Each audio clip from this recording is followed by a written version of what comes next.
You're watching Telecom TV from the SCWS World event in London, and I'm joined now by Abbey Alidoosti, who is CEO of AWTG.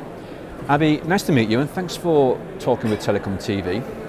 What is it that AWTG offers operators? AWTG is a startup company. We started in 2006 and our main focus is on the customer user experience and looking at the performance of the network. And right now we are moving towards small cell, smart technology, 5G and so on. We are the first company actually deploy the 5G network in Surrey University. In 2013, you conducted a user quality of experience survey in central London, looking at all the major operators. What did you discover? What we did independent testing for central London, we look at the user experience. We didn't look at the connectivity, we just look at how users see the network. And we published this result in actually Telecom TV in 2013 and show the operator the issue they have in central London. And the beauty of this test was we did a walk testing rather than drive testing. So we went to the small area, a small road, and we managed to get the performance of the network. And that time when we did the test was not that much 4G network, just EE had a 4G network. So that was published and the result was shared with operators as well. And now you've revisited this survey in March this year. Same tests and same location? Exactly the same test, same location and same procedure. The reason we did this because we want to see exactly compare the 3G to 3G after 3 years. And then of course we have a mature 4G network. We want to see the basically performance of the 4G network as well. And what were your conclusions this time?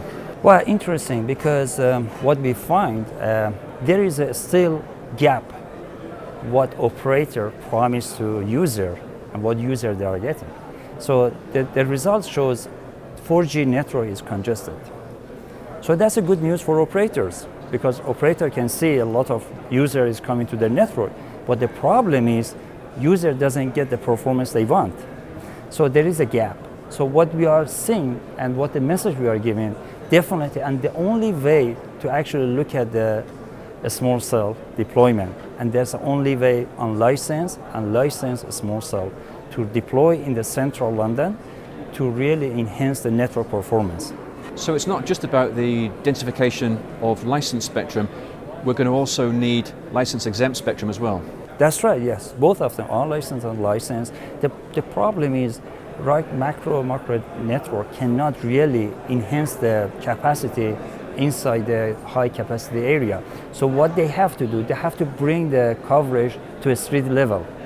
The coverage is perfect, but the capacity is not enough.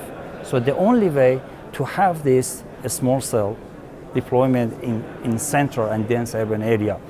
We are not saying, okay, operator is not doing great job. Operator is doing great job. But the problem is a lot of hungry data application is coming to the market. A lot of devices coming, they are hungry for data. So operator is spending a lot for the CapEx, but it still is not enough. So we believe the only way to really enhance the network performance is deploy the small cell in dense urban area. I know for past few years everybody talking about a small cell, but we don't see that much activity on a small cell deployment. Now for past couple of months we see, I think the operator, they feel the pain. And now they start to looking at the small cell deployment in some area. Is this not just a temporary fix? Will the real solution come when we see commercial 5G networks in operation, when, if all goes according to plan, we'll completely rethink the way we look at mobile architectures? Believe me or not, of course everybody knows 5G network will be not ready by 2020. Okay, so again, by 2020, more application is coming, more devices is coming. Just imagine every user had 2, 3, 4 devices. So everybody hungry for data. So operator has to really do something. Even the 5G is coming, still we have to look at the different solution. I mean, right now in Surrey University, the test they did, they have managed to get the 5 megabit per second data And they are hoping to get by next year 10 megabit per data for uplink. So it's a big achievement. But I believe, personally, based on the trend we see from 2006 up to now, even the 5G network is coming is not the full solution. Still, we need a small cell to the small area. It depends how they want to deploy the 5G. And the challenge is operator has to spend more money and really look after network. So the major problem for operators is in dense urban areas, not necessarily in less dense rural locations. No, I think the dense urban area is a major problem. I think urban area, open area, we don't have this problem. That's what I'm saying. Operator really spend money to really enhance. But what we see, okay, 4G is congested. I mean, 4G is working perfectly, but because it's congested, it cannot perform the best quality for user. And user doesn't care where is the site is based. All user want to see when to try to download the application or do something, chatting or video conferencing, they have a perfect connectivity. So in summary, what's your recommendation to mobile operators? But at the moment, definitely at this stage, the only way, and I said insist on this, the only way operator can deal with the congestion in the central of cities is to deploy a small cell network.